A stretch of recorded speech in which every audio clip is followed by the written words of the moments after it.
Margaret Chen woke up every morning at 6:30, just like she had for the past 12 years. The alarm clock beside her bed buzzed softly, and she quickly turned it off before it could wake her husband David. She slipped out of bed quietly, her feet finding the worn slippers that waited on the cold hardwood floor. Her daily routine never changed much. First, she would make coffee in the small kitchen of their modest two-bedroom house.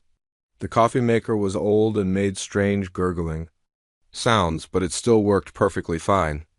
While the coffee brewed, she would look out the window at their small backyard where David had tried to grow tomatoes last summer. The plants had died, but he kept saying he would try again this year. By 7 o'clock, she was already preparing breakfast for her family. David worked early shifts, and their two children, Amy and Kevin, needed to be ready for school. Amy was 10 years old and always took forever to pick out her clothes. Kevin was 8 and could never find his homework.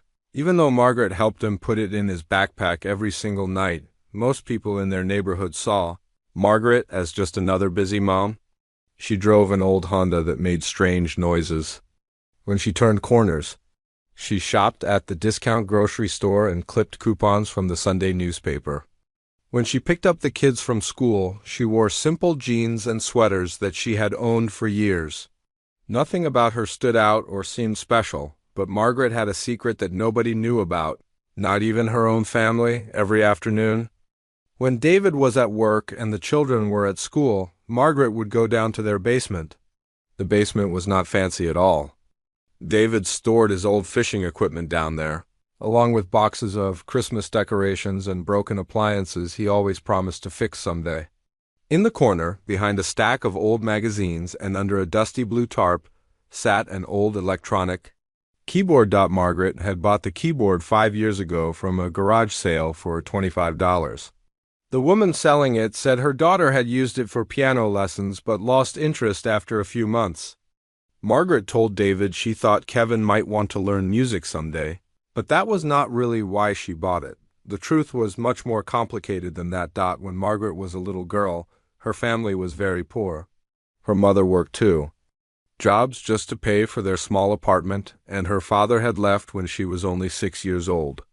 There was never money for things like piano lessons or music classes. But Margaret loved music more than anything else in the world.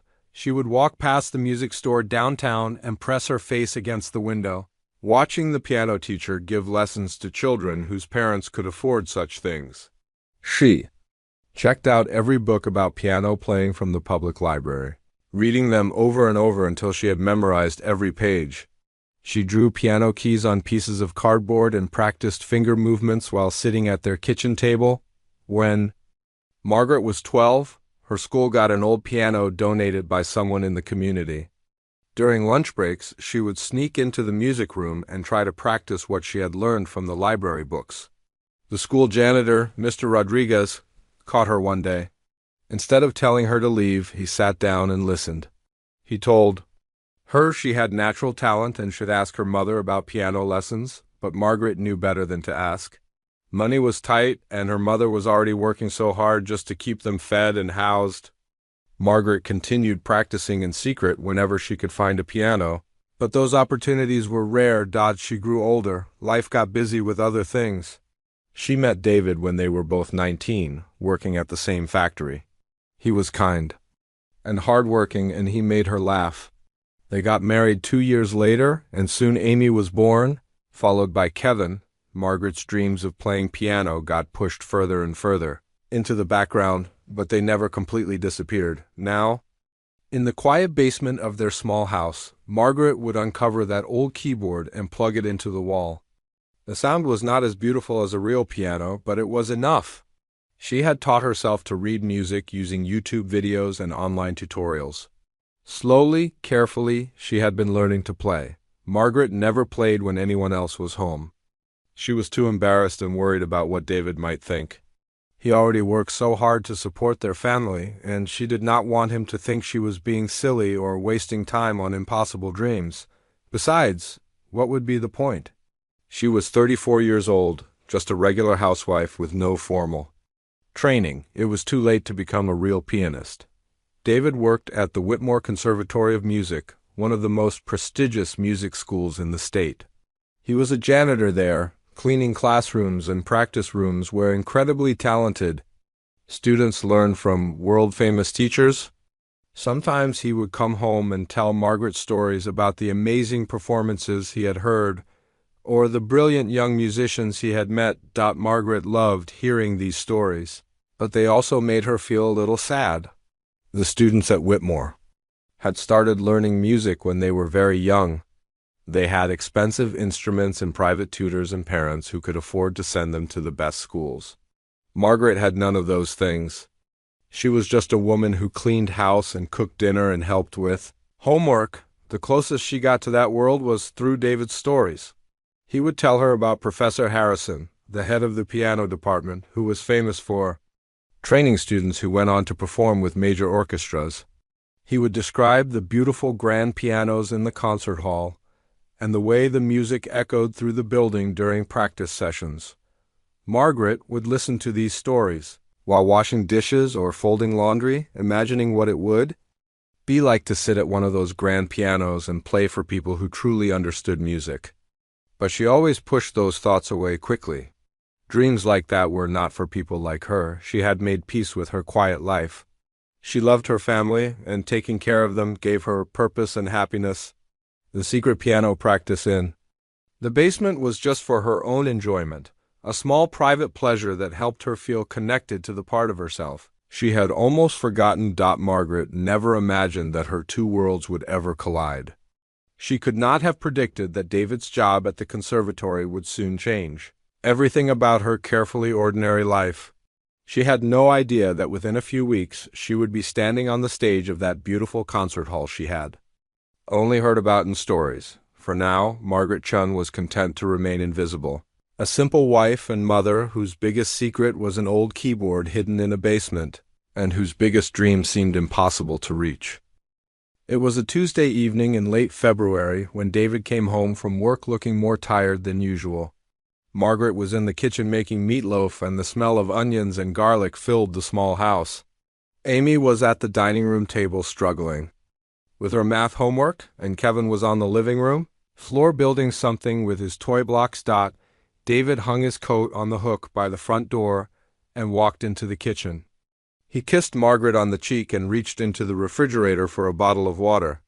She could tell something was bothering him by the way he moved slowly and kept running his hand through his hair. "Rough day at work?" Margaret asked, not looking up from the meatloaf she was shaping with her hands. David sat down heavily in one of the kitchen chairs and took a long drink of water. "Yeah, you could say that. The professors had another one of their fancy meetings today. They're planning some big community event for next month." Margaret had heard about these meetings before. The Whitmore Conservatory liked to organize special events to show off their students and attract wealthy donors. David usually had to work extra hours during these events, setting up chairs and cleaning up afterwards. "What kind of event?" Margaret asked, wiping her hands on her apron. "They're calling it Music for Everyone or something like that," David said with a bitter laugh. "Professor Harrison came up with the idea. He wants to show how their teaching methods are so amazing that they can turn anyone into a musician." Margaret turned around to face her husband. Professor Harrison was the head of the piano department, and from David's stories he seemed like a very proud and arrogant man. He came from a wealthy family and had been playing piano since he was 3 years old. He often made comments about how musical talent was something you were born with, not something you could learn. "So what does that have to do with you having a rough day?" Margaret asked. David shook his head and laughed again, but there was no humor in it. "Harrison was talking about finding volunteers from the community to participate in the program. He wants to show everyone how their expert teaching can help even regular people learn to play simple songs." Margaret felt something stir in her stomach, but she could not quite identify what it was. "That sounds like a nice idea," she said carefully. "Yeah, well, Harrison doesn't really think it's nice," David continued. "He was making jokes about it the whole time, talking about how they need to find people who have never touched a piano before. so the audience can see what a miracle it is when the professors teach them to play Twinkle, Twinkle, Little Star, or something like that. Amy looked up from her homework. What's wrong with Twinkle, Twinkle, Little Star? I like that song. David smiled at his daughter. Nothing's wrong with it, sweetheart. It's just that some people think it's too easy and not very impressive. Margaret felt her cheeks getting warm. She turned back to the meatloaf and tried to focus on her cooking, but she could not stop thinking about what David was saying. The worst part, David continued, was when Harrison started making suggestions about who they could ask to volunteer. He mentioned the grocery store clerk, the mailman, and then David paused and shook his head again. Then what? Margaret asked quietly. Then he said maybe they could ask the janitor's wife. He thought it would be really funny to have someone. Like you try to learn piano. He said it would prove his point about how some people are just naturally gifted and others aren't. Margaret's hands stopped moving. She stared down at the meat mixture in the bowl, feeling her heart beating faster. Professor Harrison thought it would be funny to watch her fail at playing piano. He thought she was just some ordinary housewife who could never understand real music. What did you say? Margaret asked, her voice barely above a whisper. I told him to go find his own volunteers and leave my family out of it, David said firmly. The man has no right to make jokes about. You like that? You've never done anything to him. Margaret nodded slowly, but inside her mind was racing. She thought about all those afternoons in the basement, practicing scales and simple melodies on her old keyboard. She thought about the music books she had studied and the online tutorials she had watched. She thought about the feeling she got when she played a song perfectly.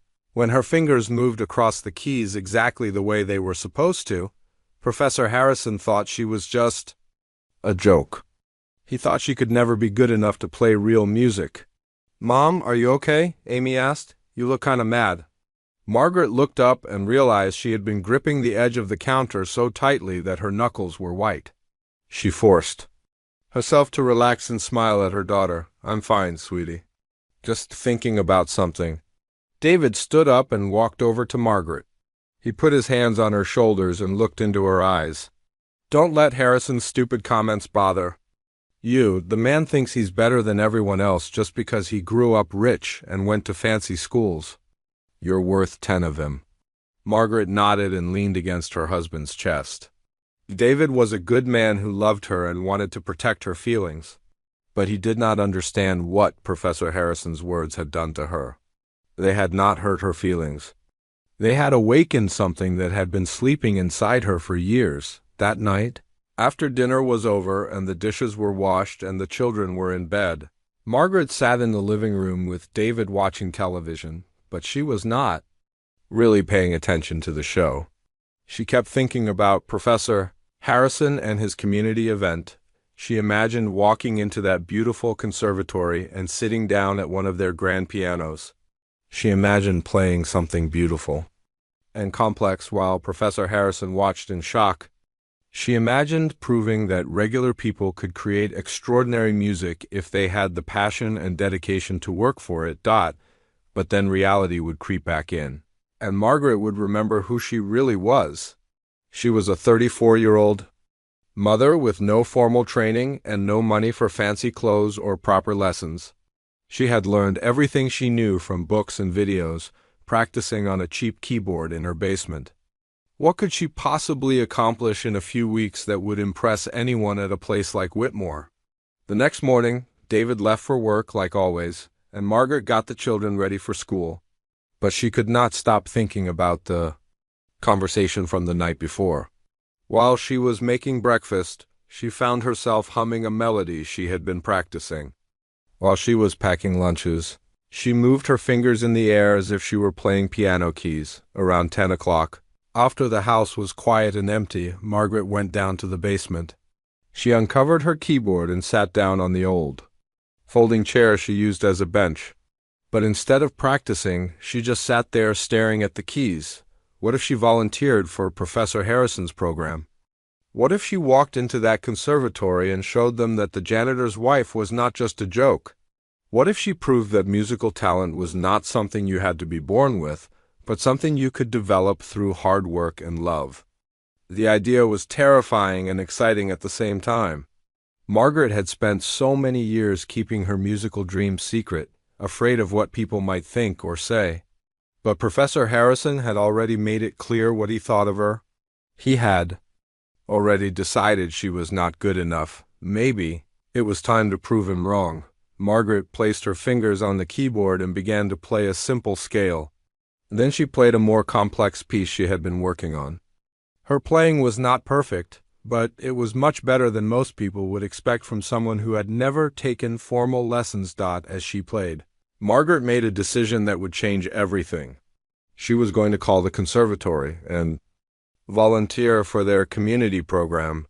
She was going to show Professor Harrison and everyone else that ordinary people could do extraordinary things. She had no idea what she was getting herself into, but for the first time in years, Margaret Chen felt truly alive. Margaret stared at the phone number she had written on a small piece of paper. The Whitmore Conservatory's main office number looked back at her, and she could feel her heart beating fast in her chest. It was Thursday morning, 2 days after. David had told her about Professor Harrison's comments, and she had finally worked up the courage to make the call. She had practiced what she would say at least 20 times. She would be polite but confident. She would explain that she had heard about their community program and wanted to volunteer. She would not mention that she was David's wife unless they asked directly. She wanted to do this on her own terms. Margaret picked up the phone and dialed the number before she could change her mind again. Whitmore Conservatory, how may I help you? The voice on the other end sounded professional and slightly bored. Hello, I'm calling about the community music program that you're organizing. I would like to volunteer to participate. There was a pause. Oh, you mean the outreach project? Let me transfer you to Professor Harrison's office. He's in charge of that program. Margaret's stomach dropped. She had hoped to talk to someone else first, maybe a secretary or assistant who could give her some basic information. But before she could say anything, the phone was ringing again. Harrison speaking. The voice was deep and commanding, exactly what Margaret had imagined from David's descriptions. Professor Harrison, my name is Margaret Chun. I'm calling about your community music program. I understand you're looking for volunteers to participate, Mrs. Chun. Professor Harrison said slowly, and Margaret could hear him thinking. Chun, are you related to our maintenance staff by any chance? Margaret's cheeks burned, but she kept her voice steady. Yes, David Chun is my husband, but I'm calling on my own behalf. I'm interested in participating in your program. There was a long silence, and then Margaret heard Professor Harrison chuckle. Well, this is quite interesting. You know, Mrs. Chun, I was just talking about you the other day. What makes you think you'd be suitable for this program? I have some experience with music, Margaret said carefully. I've been teaching myself piano, and I think I could learn a lot from your instructors. Teaching yourself piano, Professor Harrison repeated, and Margaret could hear the amusement in his voice. How long have you been doing this self-teaching? About 5 years, Margaret said, immediately regretting being so honest. 5 years sounded like nothing compared to the lifetime of training that most musicians had. 5 years on what instrument? An electronic keyboard. Professor Harrison's chuckle turned into a full laugh. An electronic keyboard, Mrs. Chun. Do you have any idea what level of music we teach here at Whitmore? Our first-year students have been playing piano for at least 10 years, most of them much longer. They've studied with private teachers and attended special music schools. Margaret felt her confidence starting to crumble, but she forced herself to continue. I understand that, Professor. But your program is supposed to show how good teaching can help anyone learn music, right? I'm willing to work very hard. Oh, I see. You've been listening to your husband's stories about our conversations. How delightful.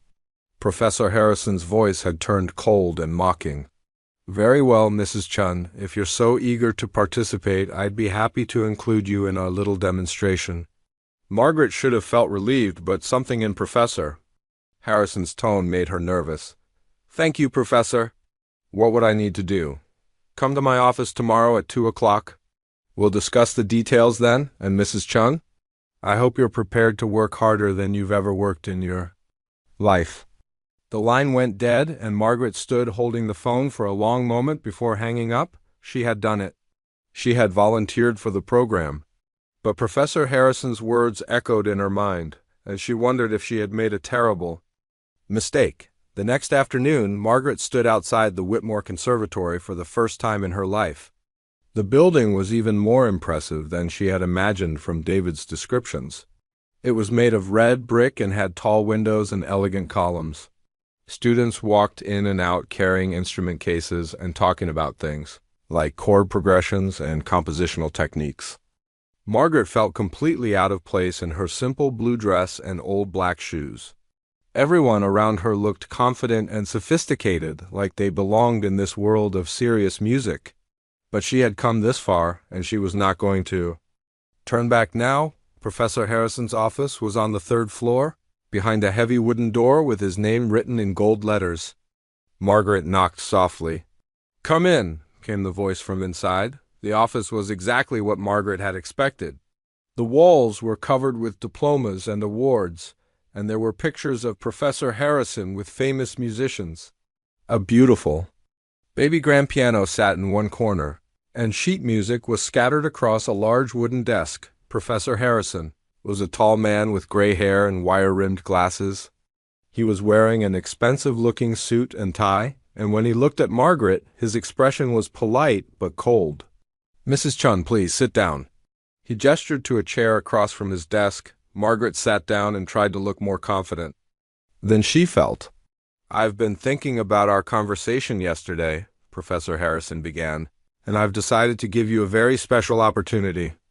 Instead of having you learn some simple children's song like the other volunteers, I'm going to challenge you with something more substantial." Margaret's heart started beating faster. "What do you mean?" Professor Harrison stood up and walked to a filing cabinet. He pulled out a thick piece of sheet music and placed it on the desk in front of Margaret. "This is Chopin's Ballade No. 1 in G minor. It's one of the most challenging pieces in the piano repertoire. Even our advanced students struggle with it." Margaret looked down at the sheet music. The pages were covered with notes that looked impossibly complex. There were fast runs of 16th notes, complicated rhythms, and dynamics markings she didn't even understand. "Professor Harrison," Margaret said slowly, "I don't think I'm ready for something this difficult. Maybe we could start with something simpler?" "Nonsense," Professor Harrison said with a wave of his hand. "You said you wanted to show how good teaching can help anyone learn music. This is your chance to prove it. The performance is in 6 weeks. That should be plenty of time for someone with your enthusiasm." Margaret stared at the music, feeling overwhelmed. 6 weeks to learn something that advanced students struggled with. It seemed impossible. "But Professor Harrison, I've never played anything nearly this complicated. I usually practice simple melodies and basic exercises." "Mrs. Chun," Professor Harrison said, sitting back down and looking directly into her eyes, "you called me and insisted on participating in this program. You claimed that you could work very hard and learn from our superior teaching methods. Were you not being honest with me?" Margaret felt trapped. She could see now that Professor Harrison was setting her up to fail. He wanted her to embarrass herself in front of everyone so he could prove his point about natural talent and proper breeding. If she backed down now, he would tell everyone that the janitor's wife had gotten scared and run away at the first sign of real challenge. "I was being honest," Margaret said quietly. "I am willing to work hard." "Excellent. Then it's settled. You'll have lessons twice a week with one of our graduate assistants. The performance is scheduled for April 15th. I do hope you won't disappoint us." Professor Harrison stood up, clearly ending the meeting. Margaret gathered up the sheet music with shaking hands. "One more thing, Mrs. Chun," Professor Harrison said as she reached the door. "I've taken the liberty of announcing your participation to the faculty and students. Everyone is very excited to see how this little experiment turns out." Margaret nodded and left the office, clutching the Chopin Ballade against her chest. As she walked down the hallway, she could hear students and teachers talking in low voices. She caught fragments of their conversations. Did you hear about the janitor's wife? Harrison gave her the Chopin Ballade. Can you believe it? Shit. Never be able to play that. It's going to be a disaster. I almost feel sorry for her. Margaret kept walking, her cheeks burning with shame and embarrassment. She had thought she was ready to prove herself, but now she realized she had no idea what she had gotten into.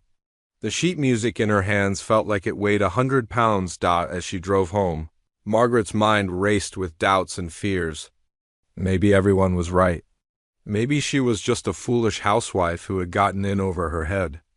Maybe she should call Professor Harrison and withdraw from the program before she humiliated herself and her family.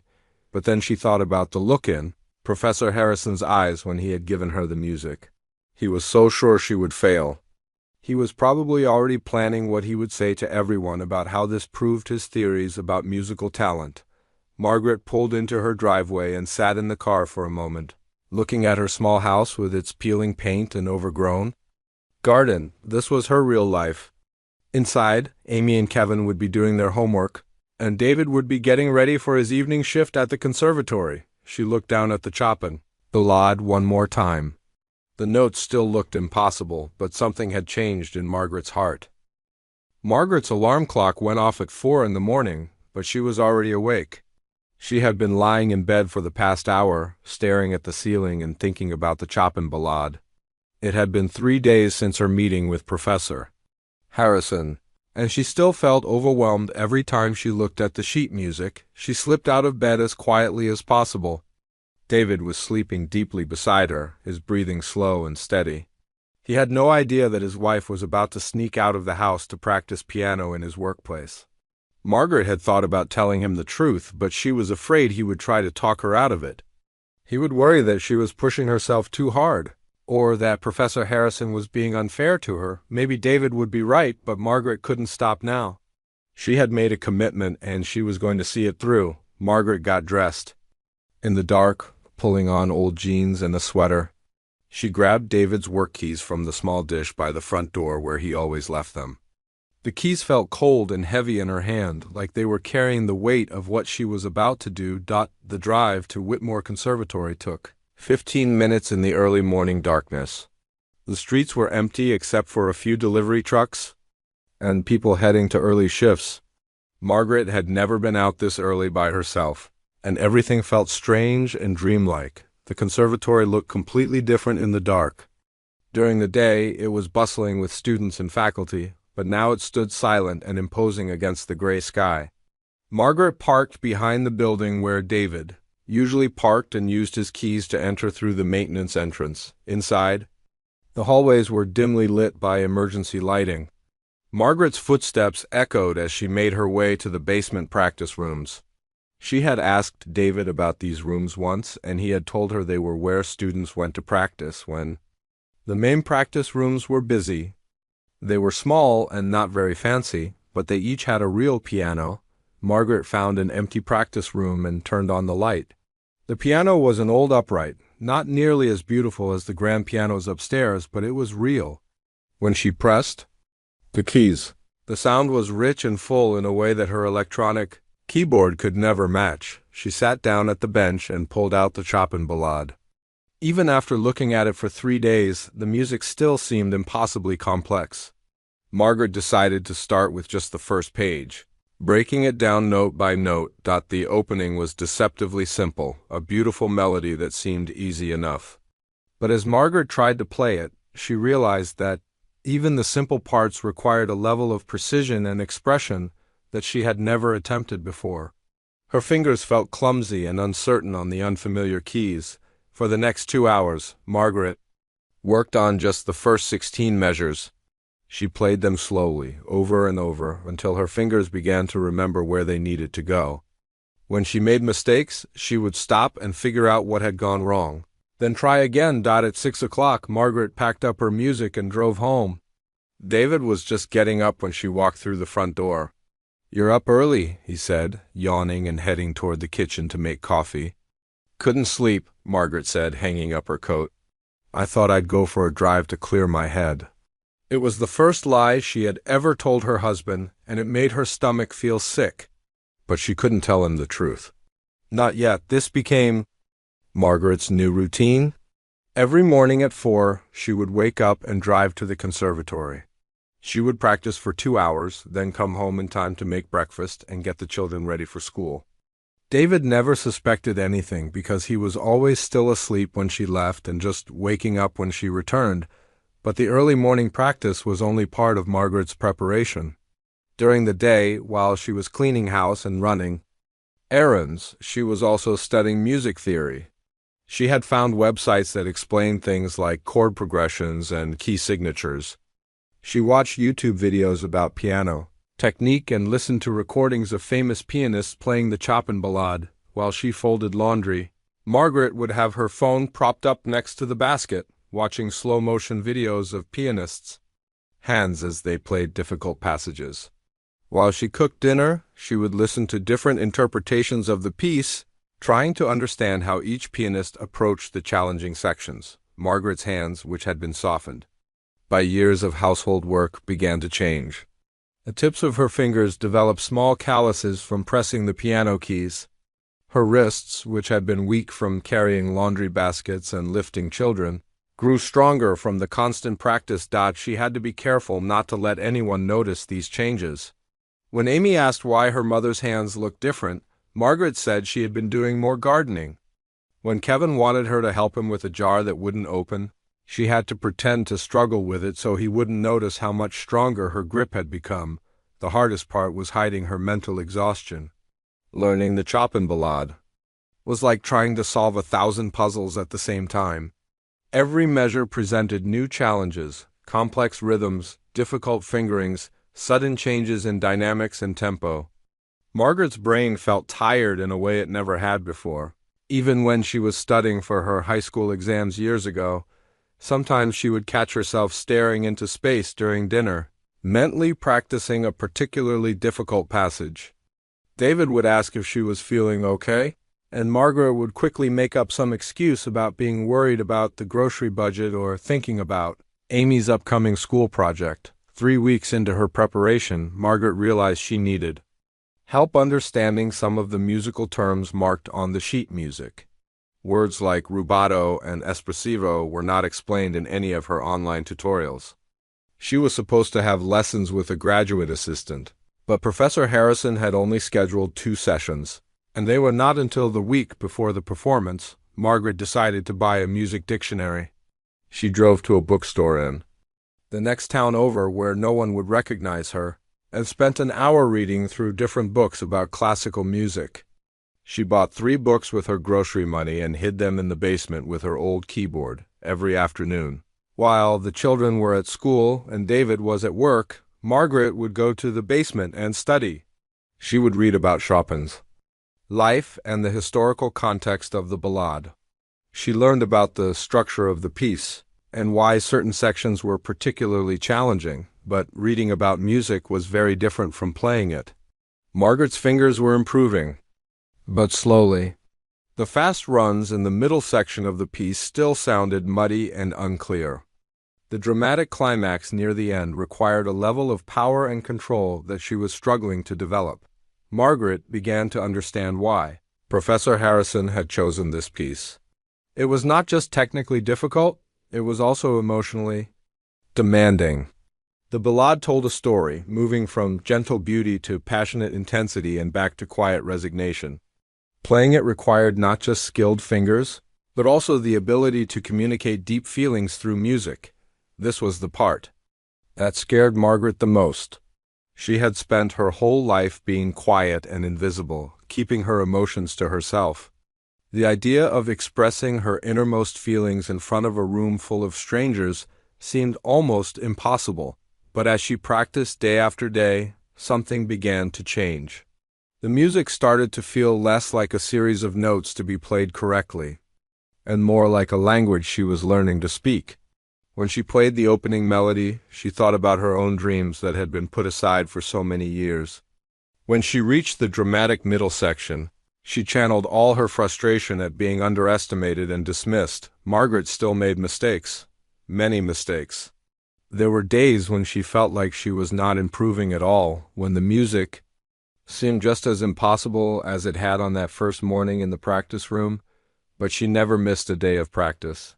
4 o'clock every morning, she was at the conservatory. Working through the piece measure by measure, David began to comment that Margaret seemed different lately. More focused, more energetic despite getting up early. He said she seemed to have a new sense of purpose, though he couldn't figure out what had caused the change. Margaret would just smile and say that spring was coming and she always felt better when the weather started to warm up. Another small lie to add to the growing list of secrets she was keeping from her family. As the performance date grew closer, Margaret knew that her morning practice sessions and afternoon study time were not going to be enough. She needed to find a way to practice more without arousing suspicion. She was running out of time, and Professor Harrison was expecting her to fail. But Margaret was determined to prove him wrong, even if it meant sacrificing sleep and pushing herself harder than she had ever pushed before. The woman who had started this journey 6 weeks ago, the quiet housewife who hid her musical dreams in the basement, was beginning to disappear. In her place was someone stronger, more confident, and absolutely determined to succeed. Margaret first noticed something was wrong when she arrived at the conservatory for her usual 4 o'clock practice session and found 3 students sitting in the hallway outside the practice rooms. They were whispering among themselves and looking at their phones, but when they saw her coming, they suddenly got very quiet. "Good morning," Margaret said politely as she walked past them toward practice room B3, which had become her regular spot. The students just stared at her without responding. One of them, a young woman with perfectly styled blonde hair, nudged her friend and pointed at Margaret. Margaret heard one of them whisper, "That's her. That's the janitor's wife." Margaret's cheeks burned as she unlocked the practice room door. She had been coming here for 4 weeks now, and no one had ever paid attention to her before. The hallways were usually empty at this early hour, with only a few dedicated students practicing for upcoming recitals or exams. As Margaret began her warm-up exercises, she could hear voices in the hallway. More students had arrived, and they were not trying to be quiet anymore. She caught fragments of their conversation through the thin practice room walls. "I heard Professor Harrison gave her Chopin's first ballade. Can you imagine? My roommate said she's been practicing here every morning for weeks. Apparently she's really bad. Someone should record this. It's going to be hilarious when she tries to perform it." Margaret's fingers stumbled on the keys. She had never thought about people listening to her practice sessions. The practice rooms were supposed to be private spaces where students could make mistakes and work through difficult passages without judgment. But now she felt like she was performing for an audience of critics every time she played a note. She tried to focus on the music, but the voices outside kept distracting her. Every time she hit a wrong note or had to stop and repeat a section, she imagined the students in the hallway laughing at her struggles. After an hour of frustrated practice, Margaret packed up her music and left through the back exit to avoid the students in the hallway. But as she walked to her car, she noticed one of them following her with a phone in his hand, apparently recording her. "Excuse me," Margaret called out, turning to face the young man. "Can I help you with something?" The student looked embarrassed at being caught. "Oh, sorry, I was just we were wondering if you needed any help with your practice. We're music students and we know how challenging that piece can be." Margaret could tell he was lying. The smirk on his face and the way he held his phone made it clear that he was not trying to be helpful. "Thank you, but I'm fine," Margaret said firmly, getting into her car and driving away. That evening, Amy came home from school with a worried expression on her face. "Mom, some kids at school were talking about you today," Amy said as Margaret was making dinner. Margaret's heart sank. "What were they saying, sweetheart?" "They said their older brothers and sisters go to the music school where Dad works, and there's a video of you playing piano. They said you're going to be in some kind of show." Margaret stopped stirring the soup she was making. "What kind of video?" Amy pulled out her phone and showed Margaret a short clip that someone had posted on social media. It showed Margaret walking out of the conservatory, and in the background you could hear the muffled sound of piano music with several wrong notes. The caption read, Local housewife thinks she can play Chopin. This should be entertaining. The video had been viewed over 1,000 times and had dozens of comments, most of them mocking or dismissive. Someone had written, "Why do people embarrass themselves like this?" Another comment said, "I feel bad for her family." Margaret felt sick to her stomach. She had thought her practice sessions were private, but apparently students had been listening and recording her for weeks. Now her struggles were entertainment for strangers on the internet. "Mom, are you really going to play piano for people?" Amy asked. "Because if you are, that's really cool. I didn't know you could play." Margaret looked at her daughter's innocent, excited face and didn't know what to say. How could she explain that she had gotten herself into something that was way over her head? How could she tell Amy that people were making fun of her and expecting her to fail? "I'm trying to learn a new piece," Margaret said carefully. "It's very difficult, and I'm not sure I'll be ready to perform it." That night, after the children were in bed, David sat down next to Margaret on the couch. He had been quiet during dinner, and Margaret could tell something was bothering him. "Margaret, I heard some things at work today," David said gently. "People are talking about you being in Professor Harrison's program." Margaret nodded, not trusting herself to speak. "Some of the students have been saying things ... not very nice things. They think it's funny that you're trying to learn such a difficult piece." "I know," Margaret whispered. "I saw the video." David took her hand.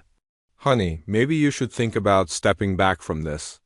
I know Harrison can be a real jerk, and I don't want you to get hurt trying to prove something to him." Margaret felt tears building up in her eyes. Even David, who loved her and supported her, thought she should give up. Maybe everyone was right. Maybe she was just fooling herself thinking she could play at the same level as trained musicians. "You don't think I can do it either," Margaret said, her voice barely audible.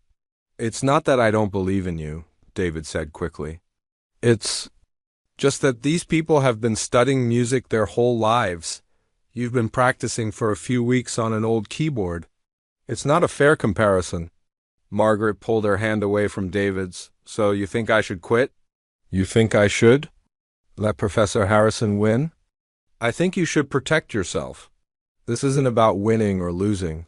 This is about not letting people hurt you for their own entertainment." Margaret went to bed that night feeling more alone than she had ever felt in her life. Her own family thought she should give up.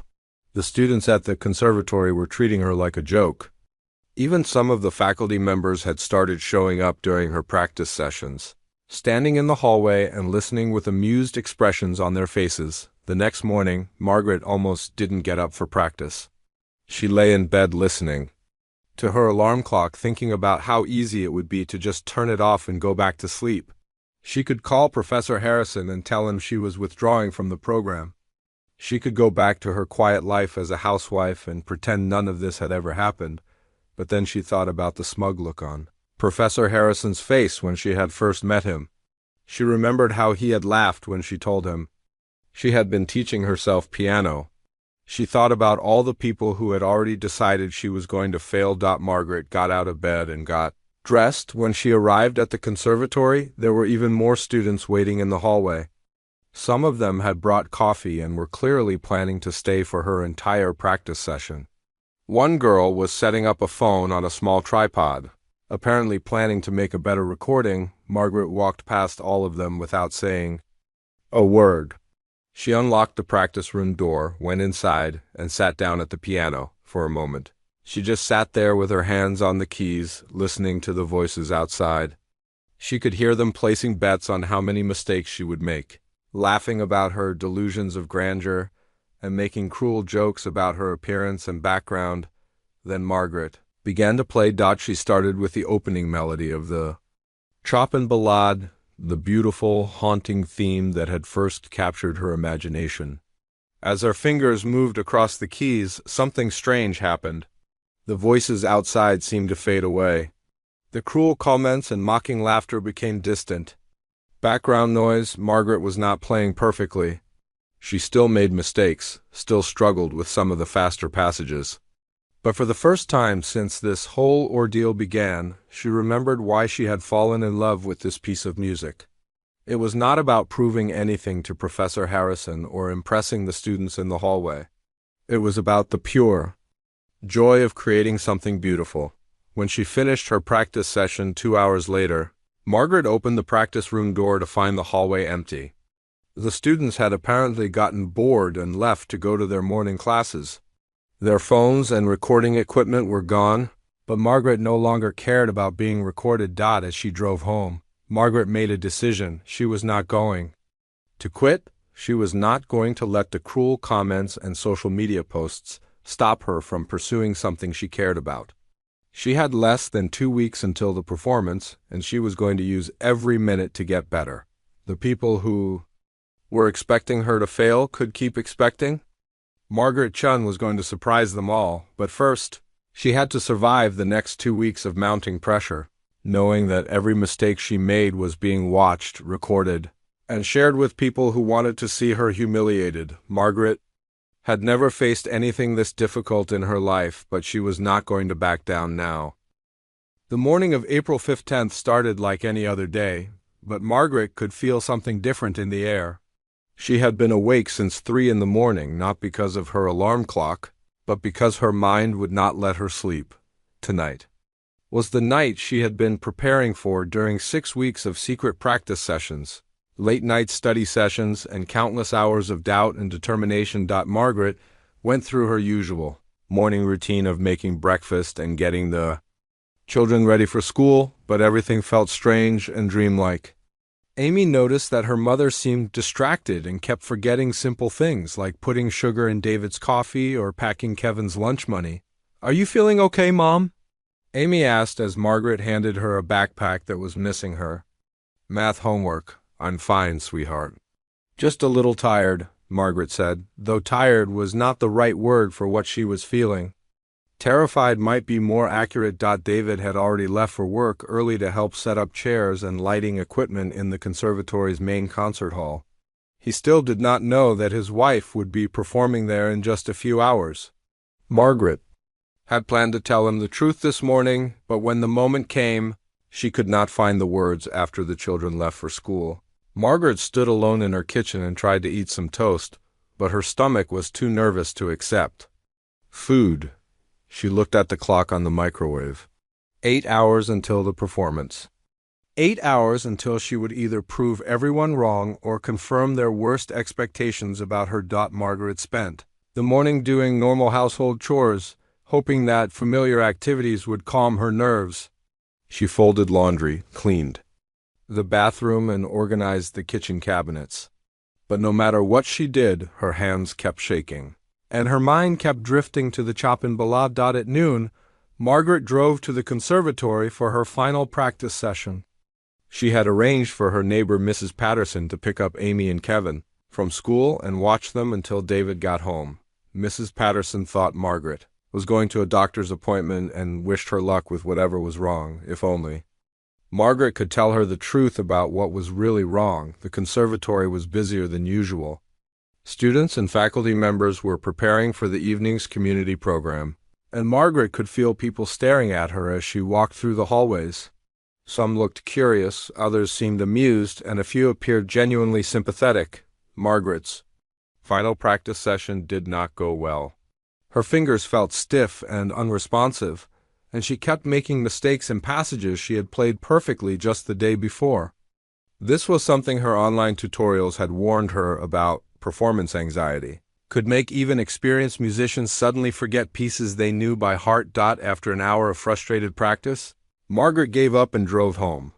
There was nothing more she could do to prepare.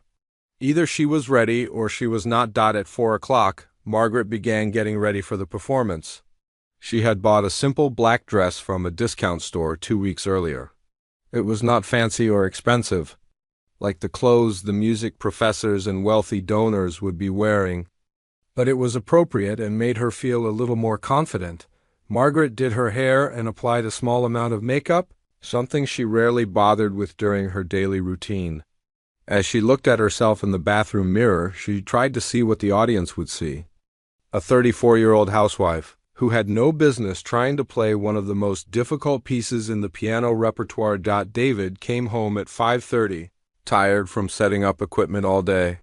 Margaret was waiting for him in the living room, wearing her black dress and holding her purse. "You look nice," David said, loosening his tie. "Are you going somewhere special tonight?"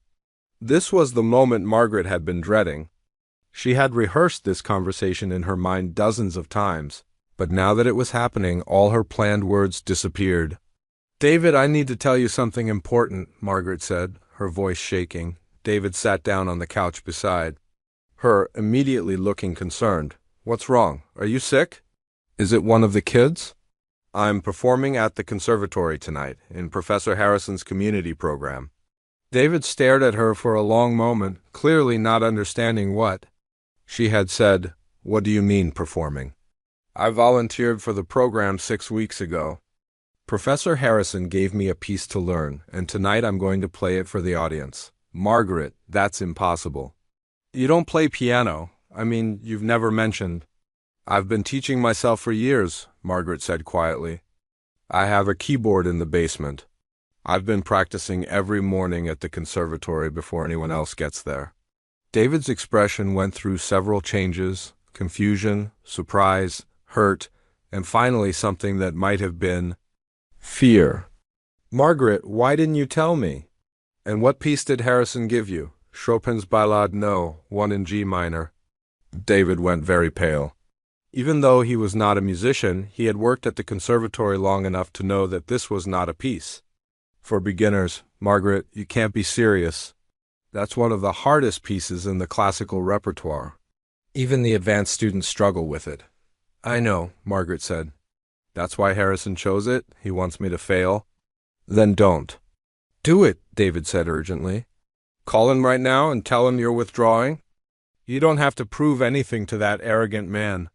Margaret stood up and walked to the window. Outside, their neighbors were coming home from work, starting dinner, helping children with homework. Normal people living normal lives, just like she had been doing 6 weeks ago. "I can't quit now," Margaret said. "I've worked too hard, and I've come too far. I need to see this through." David was quiet for several minutes. When he finally spoke, his voice was gentle but worried. "Then I'm coming with you. If you're going to do this crazy thing, you're not doing it alone." Margaret felt tears in her eyes for the first time that day. She had been so focused on keeping her secret and preparing for the performance that she had forgotten how much David loved her and would support her. Even when he thought she was making a mistake, they picked up Amy and Kevin from Mrs. Patterson's house and drove to the conservatory together as a family. Margaret had not told the children exactly what was happening, only that she had a surprise for them at Daddy's workplace. The conservatory's main concert hall was more beautiful than Margaret had imagined. The stage was lit with warm golden lights, and the seats were filled with people dressed in elegant clothes. Margaret recognized some faces from the society pages of the local newspaper, wealthy donors and prominent community members who supported the arts. But there were also other faces in the audience that surprised her. She saw some of her neighbors, people from the grocery store where she shopped, and even Mrs. Patterson, who had apparently heard about the event from someone and decided to attend. Word had spread throughout the community about the housewife who was attempting to play a master-level piano piece. Some people had come to witness what they expected to be a disaster. Others seemed genuinely curious about what this ordinary woman might accomplish. Margaret also noticed that many of the conservatory students were in the audience, some with their phones ready to record whatever was about to happen. The sight of all those cameras pointed toward the stage made her stomach twist with anxiety. Professor Harrison took the stage to welcome the audience and introduce the evening's program. He was wearing an expensive tuxedo and looked completely confident and in control. When he spoke, his voice carried easily through the concert hall. "Ladies and gentlemen, welcome to our annual community outreach program, Music for Everyone. Tonight, you will hear performances by some of our most promising students, as well as several brave volunteers from our local community." Professor Harrison went on to describe the conservatory's teaching methods and their belief in the power of music education. Margaret barely heard what he was saying. Her heart was beating so fast that she felt dizzy, and her hands were cold and sweaty despite the warm temperature in the hall. "Our final performer tonight," Professor Harrison continued, "is Mrs. Margaret Chun, who has been working with our faculty for the past 6 weeks to prepare a challenging piece by Frederick Chopin. Mrs. Chun is a local resident with no formal musical training, but she has shown admirable determination in tackling this difficult assignment." Margaret could hear the subtle mockery in Professor Harrison's voice, even though his words sounded polite and encouraging. He was setting up the audience to expect very little from her performance. "I'm sure you'll all join me in applauding Mrs. Chun's courage, regardless of the outcome," Professor Harrison concluded with a smile that did not reach his eyes. Margaret sat in the wings of the stage, listening to the other performances while waiting for her turn.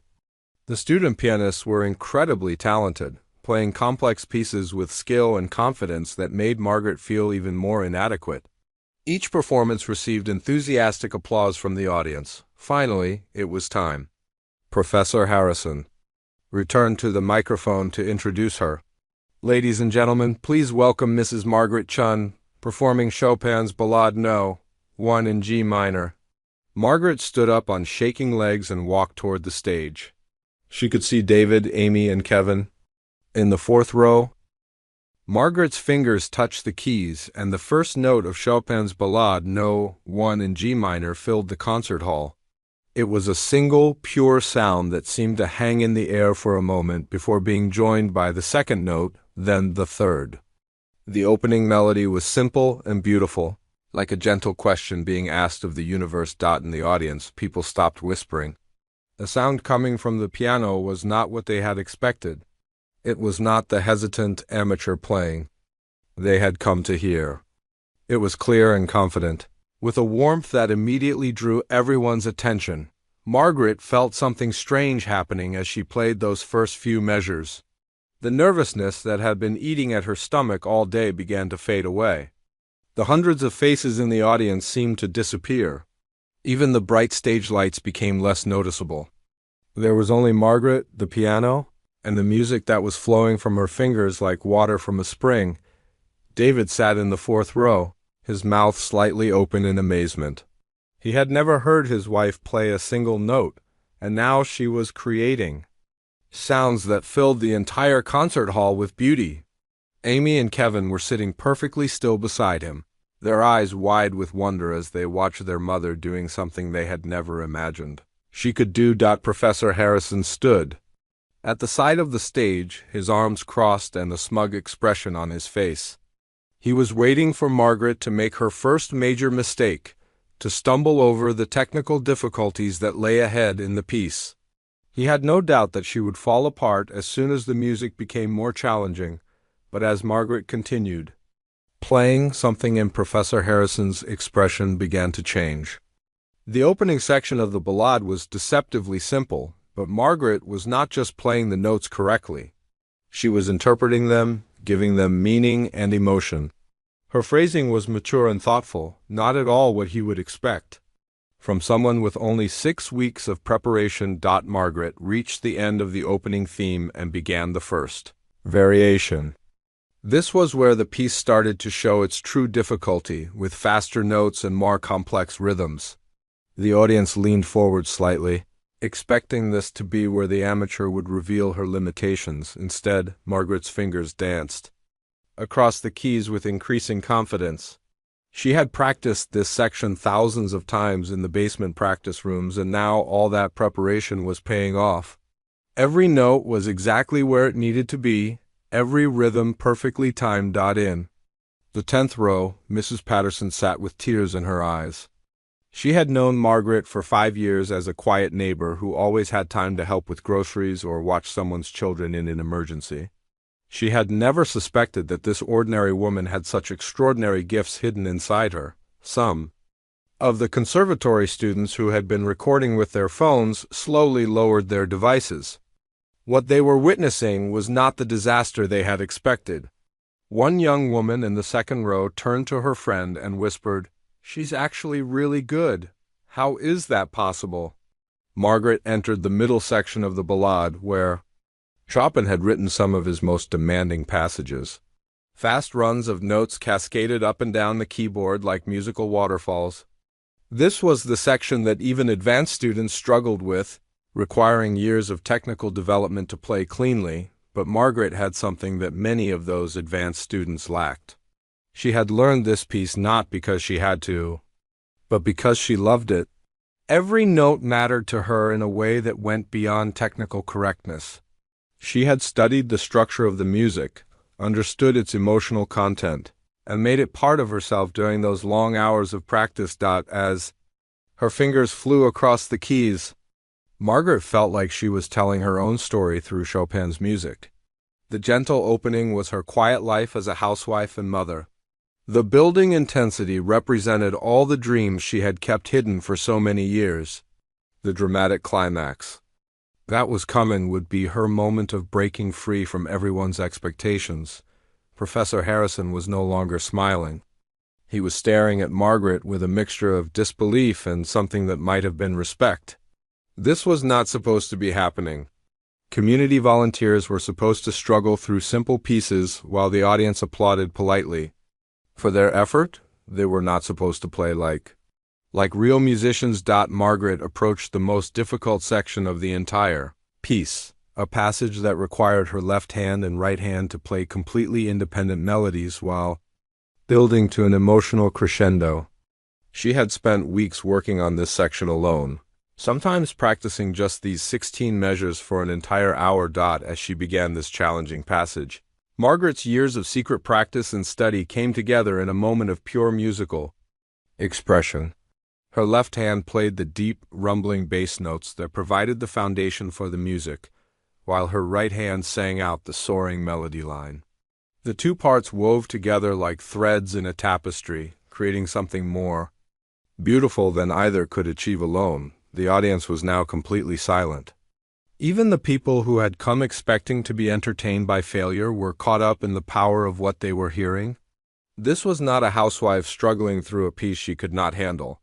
This was a musician revealing herself to the world for the first time. In the front row, an elderly woman who had been a professional pianist in her youth wiped away tears.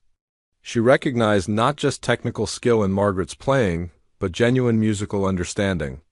This woman had somehow learned to communicate through music in a way that many conservatory graduates never achieved. Margaret reached the climactic moment of the piece where all the musical themes came together in a powerful, dramatic statement. Her whole body was involved now, not just her fingers. She swayed slightly with the rhythm, her shoulders moving as she shaped each phrase. The months of physical conditioning from daily practice had given her the strength to play with both power and control. The sound that came from the piano during this climax was enormous, filling every corner of the concert hall. Margaret was no longer thinking about technique or fingerings or any of the mechanical aspects of playing. She was simply letting the music flow through her, expressing emotions that she had never been able to put into words. David felt goosebumps rising on his arms. This was his wife, the woman who made his coffee every morning and helped their children with homework, but it was also someone he had never met before. Someone who had been living inside Margaret all these years, waiting for the right moment to emerge. As the dramatic climax faded, Margaret guided the music into its final section. Chopin had ended the ballade with a return to the gentle opening theme, but now it was transformed by everything that had come before. It was the same melody, but it carried the weight of the entire musical journey. Margaret played these final measures with a tenderness that made the entire audience hold its breath. After all the technical fireworks and emotional intensity, she brought the piece home with a quiet grace that spoke of deep musical maturity. Some of the conservatory faculty members were shaking their heads in amazement. They taught students who had been playing for 15 or 20 years, students who had access to the best instruments and most expensive private lessons. Yet this woman, who had learned everything on her own, was playing with a level of musical sensitivity that could not be taught in any classroom. Margaret played the final chord of the ballade and let it ring in the silence of the concert hall. Her hands remained on the keys for a moment as the last vibrations faded away. Then she lifted her hands and placed them in her lap. Looking out at the audience for the first time since she had begun playing, the silence stretched for several heartbeats. Margaret could see hundreds of faces staring back at her, but she could not read their expressions. Had she succeeded? Had she failed? The silence seemed to go on forever. Then, from somewhere in the middle of the concert hall, one person began to clap. The sound was quickly joined by another person, then another. Within seconds, the entire audience was applauding. But it was not the polite, obligatory applause that Margaret had expected. People were standing up. The applause was getting louder and more enthusiastic. Margaret could see that many people in the audience had tears in their eyes. Professor Harrison was applauding too, though he looked like he was in shock. David was on his feet, clapping and cheering louder than anyone else. Amy and Kevin were jumping up and down, shouting, "That's our mom! That's our mom!" Mrs. Patterson was dabbing at her eyes with a tissue while applauding with her. Freehand. The standing ovation continued for what felt like forever. Margaret remained seated at the piano bench, overwhelmed by the response. She had dreamed of this moment during her practice sessions, but the reality was more powerful than anything she had imagined. Finally, the applause began to fade and people started sitting down. Margaret stood up from the piano bench and gave a small bow to the audience. As she walked toward the side of the stage, Professor Harrison stepped forward to meet her. "Mrs. Chun," he said, and his voice was completely different from the mocking tone he had used 6 weeks earlier. "That was extraordinary. I owe you an apology, and I think I owe you something more than that." Margaret looked at him, still feeling like she was in a dream. The standing ovation seemed to last forever, but Margaret later learned it had continued for nearly 7 minutes. As she stood at the edge of the stage, watching hundreds of people applaud with genuine enthusiasm, she felt like she was living in someone else's life. Just 2 hours ago, she had been a nervous housewife who was terrified of embarrassing herself and her family. Now she was receiving the kind of reception usually reserved for world-famous concert pianists. People in the audience were not just clapping politely. Many were wiping tears from their eyes, clearly moved by what they had just experienced. Margaret could see some of the conservatory students looking at each other in amazement, their phones forgotten as they processed what they had witnessed. The elderly woman in the front row, who Margaret later learned had been a professional pianist decades earlier, was nodding her approval with a wide smile on her face. Professor Harrison appeared beside Margaret, still looking stunned by what had just happened.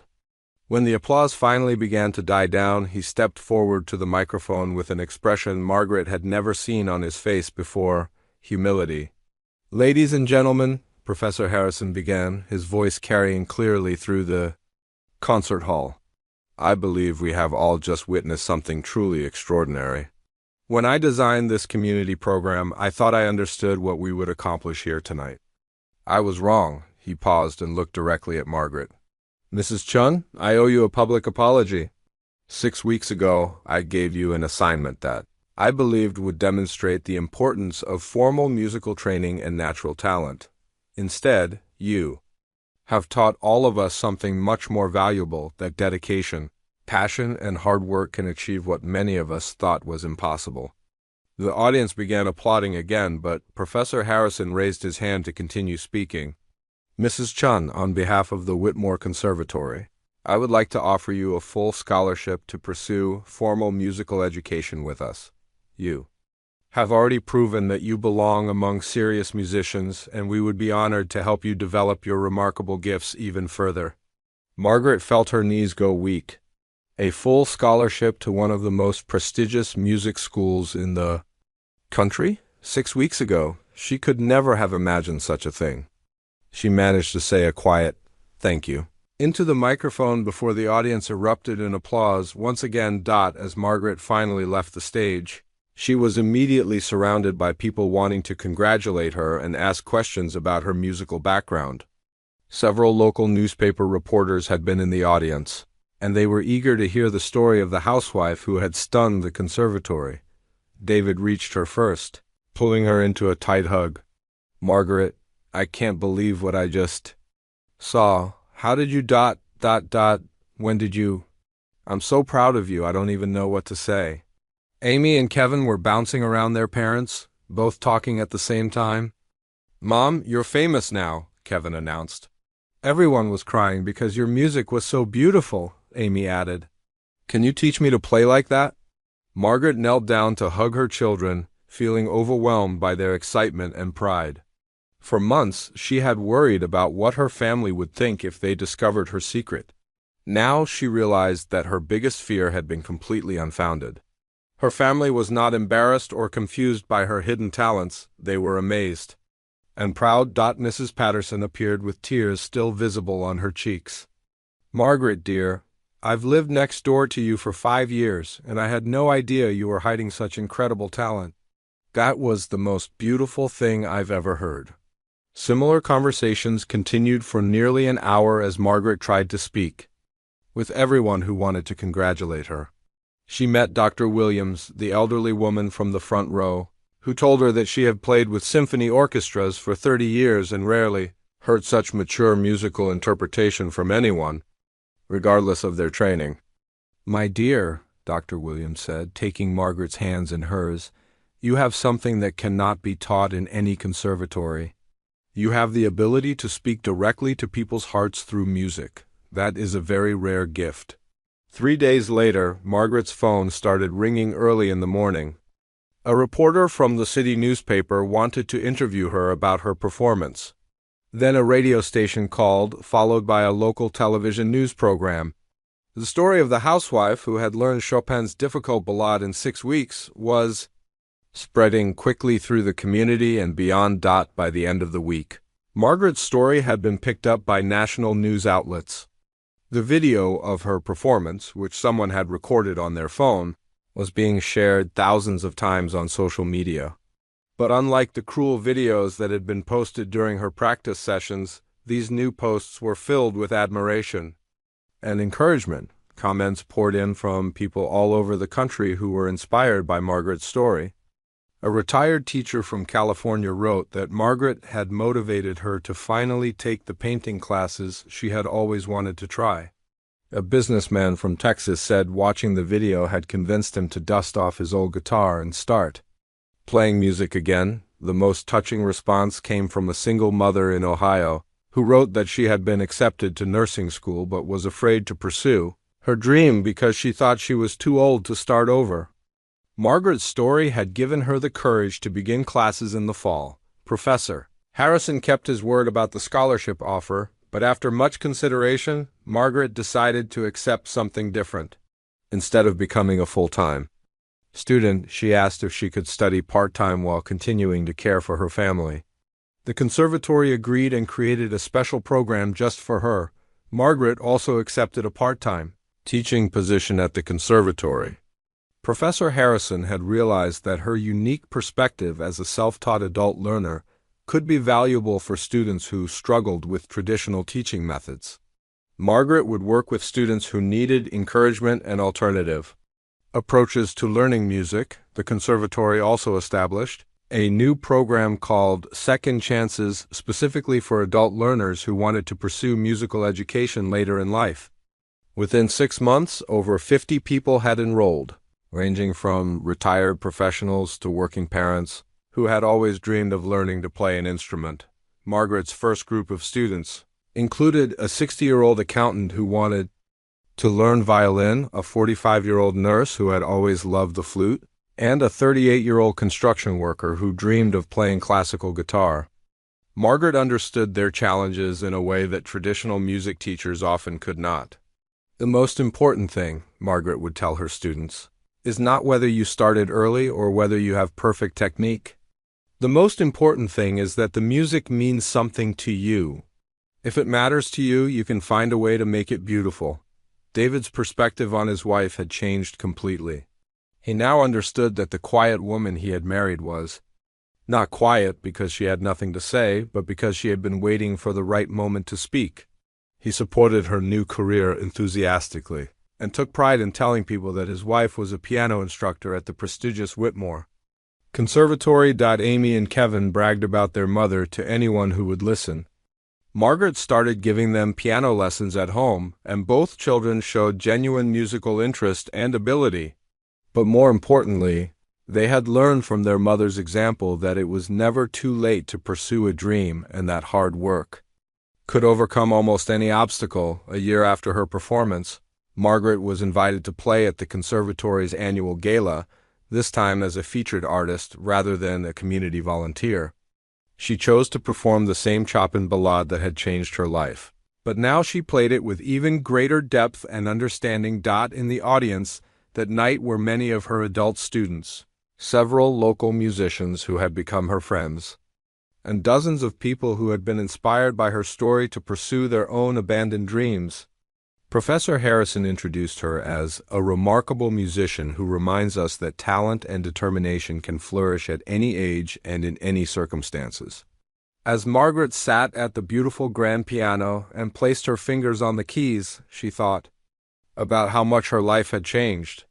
She was no longer hiding her musical gifts in a basement practice room. She was no longer afraid of what people might think if they discovered her secret dreams. Margaret had learned that courage was not the absence of fear, but the decision to move forward despite being afraid. She had discovered that it was never too late to become the person you were meant to be, and that sometimes the most extraordinary transformations happen to the most ordinary people. The first notes of the Chopin ballade filled the concert hall once again, but this time Margaret was not playing to prove anything to anyone. She was playing because music had become her voice, her way of contributing something beautiful to the world. And in the audience, listening to every note, were people whose own lives had been changed by Margaret's example, people who had found the courage to take music lessons, go back to school, start new careers, or simply believe in themselves in ways they never had before. Margaret Chun had not just learned to play a difficult piece of music.